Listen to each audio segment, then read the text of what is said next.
దేవుని యొక్క దయ మనలని తృప్తిపరుస్తుంది. దేవుని యొక్క దయ మన కుటుంబాలని ఉన్నత స్థాయిలోకి తీసుకువెళుతుంది. దేవుని యొక్క దయ మనలని ఇచ్చిస్తుంది. దేవుని యొక్క దయ సంతృప్తిపరుస్తుంది.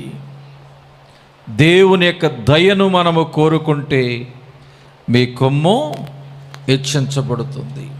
హల్లెలూయా, హల్లెలూయా. దేవుని దయ పొందాలి, దేవుని దయను రుచి చూడాలి. అప్పుడు నువ్వు తృప్తిపరచబడతావు, అప్పుడు నువ్వు ఆశీర్వదించబడతావు, అప్పుడు నువ్వు హెచ్చింపులోనికి రాగలుగుతావు.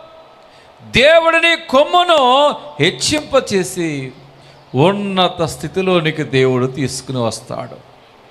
దేవుని దయను చూడాలి, దేవుని దయను రుచి చూడాలి, దేవుని దయను మనము కోరుకోవాలి.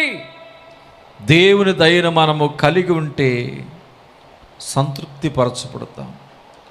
మహాసముద్రములో ఉన్న జీవరాశులన్నీ కూడా దేవుని దయ కొరకు కనిపెట్టుచున్నవి. దేవుని స్తోత్రం.